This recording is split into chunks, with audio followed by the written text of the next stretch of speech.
First, the Democrat Party was too woke. Then they was too soft on crime. Then they wanted men competing in women's sports. Now socialism has taken over the Democrat Party. Now Crazy Man, James Carville, discusses the next path forward for the Democrat Party. Take a listen. What people will tell me is, James, look, you've won this fight. AOC has scrubbed us out of all part now. They just don't talk about it anymore. Let it go. I'm not sure these people are worth the trouble.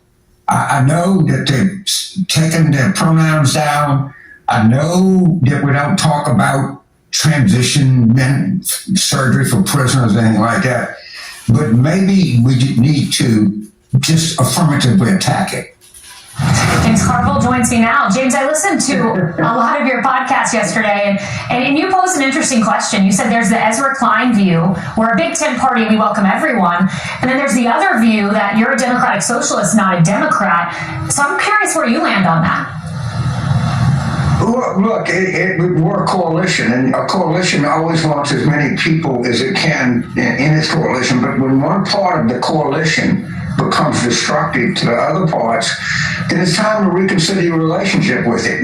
Now, the identity left, which I call it, or you can call it woke. I hate the word woke for good reasons, but I won't go into them right now.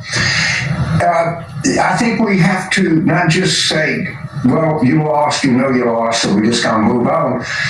We might just have to affirmatively attack it because it was so stupid and it was so unpopular and no one wanted to use that kind of language.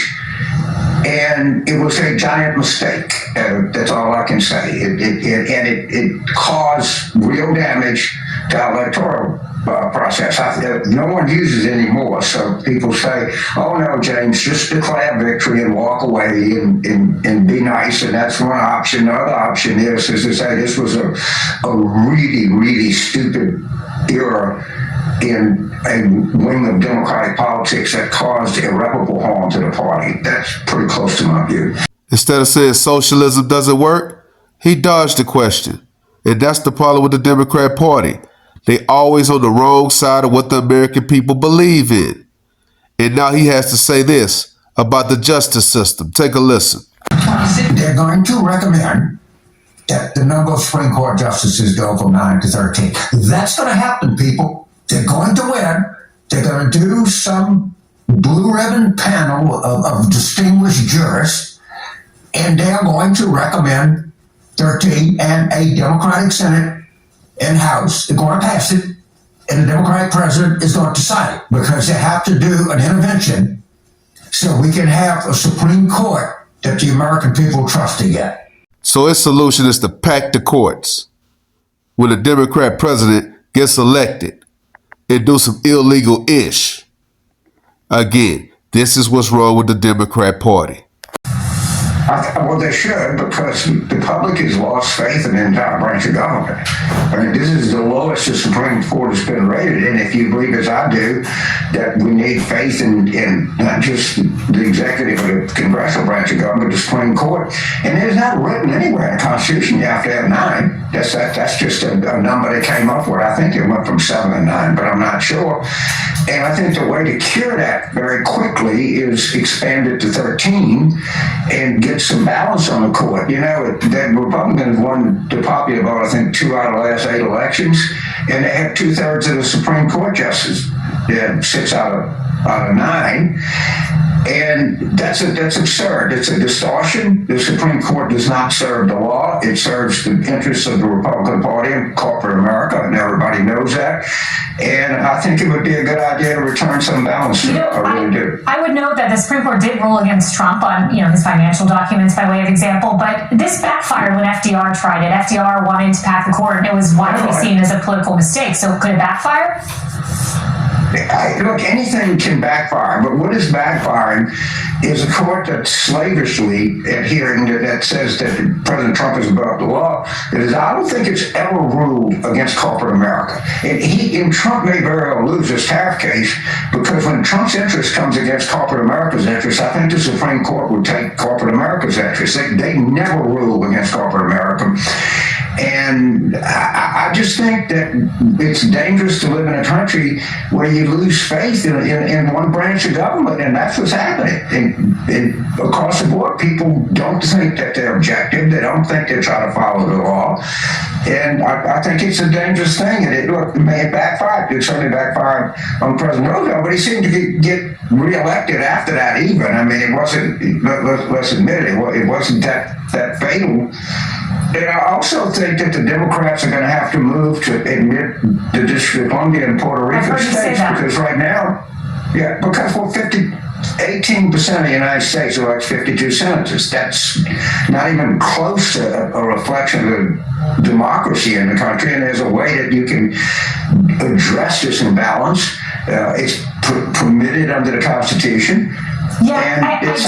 You are correct. It's permitted under the Constitution, but to make DC a state, to make Puerto Rico a state, to pack the Supreme Court, essentially, you would need 60 votes, and you're not going to have 60 votes in the Senate. It's just not the way the country's made up. Are you going to eliminate the filibuster?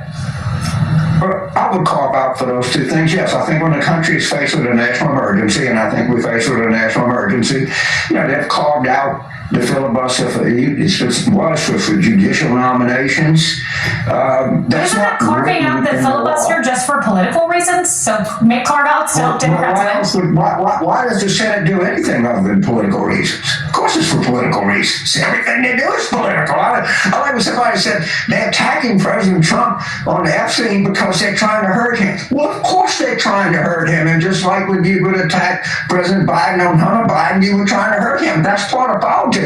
You've been around too long and you've been too effective at your job to know that what both of us do ultimately is about politics. Yeah, well, I appreciate you admitting the naked political ambitions of packing the court and making DC a state. I'm a nakedly political guy. I am naked political all the time, and all I want to do is win elections. Yes, you do, and you're transparent about it. So that's interesting. You've also been transparent. J.D. Vance, you've said he will be the nominee in 2028. You say he's effective. I agree with you. He's incredibly effective. Who's going to be on the other side of the ticket? Who, in your estimation, on your side?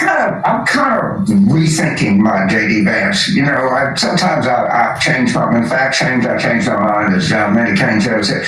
I don't think Trump likes Vance. In a couple of comments that I've heard, he been a little bit cool toward him, and I think that MAGAism is going to outlive Trump.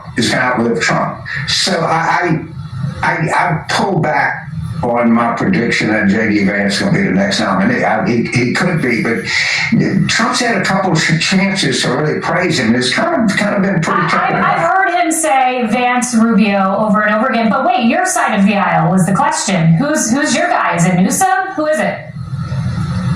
Oh, I don't know. And I will say this in all sincerity, there's more talent in the current Democratic Party, and that will be running for president in 2028 than any party has ever. Can you name the top two?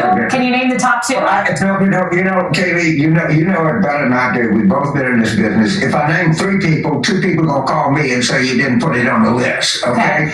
But there is a wealth of talent. Some of it is known. I mean, Newsom is certainly one. I don't, if he wins, the big mistake we made is not having a contested primary. If you remember on July 7th in the New York Times, I said there should be 4 town halls. And the Harris people shut it down. She had no opportunity to show us what she could do. No one wanted Biden to run. We had a catastrophic nominating process in 2024. By the way, we only lost by 1.6. I want everybody to run. Okay. I want people to look and say, oh, gee, these people can string a sentence together. Because we only have a few moments. Can I tell you another huge mistake of your party? Not listening to Senator John Fetterman. That is the single smartest guy you have in your party. He doesn't hate. He says it like it is. If John Fetterman is the smartest person in the Democratic Party, he's in really, really, really deep trouble. Oh, wow. Really deep trouble. Hey, we'll take Senator Fetterman over here. We'll have him. We got a big tent over here. I want to listen to somebody from Pennsylvania Democratic Party. I will listen to Governor Josh Shapiro every day, 7 days a week. James Carville, we disagree, but I appreciate you being transparent. The problem with the Democrat Party is they focusing on Donald Trump. Donald Trump will not run for a third term. And they don't have any policies to run on. The only thing they're running on is hate for Donald Trump. They have no Democrat leaders, and they don't have anyone they can run out in front of the American people and say, hey, vote for them. The one person he came up with was Gavin Newsom. Gavin Newsom, and then what did he do? Disrespect the one person that they have in the Democrat Party that everybody respects, John Fetterman. This guy's absolutely insane. Let me know what you guys think. Like, comment, subscribe. Follow God, not culture.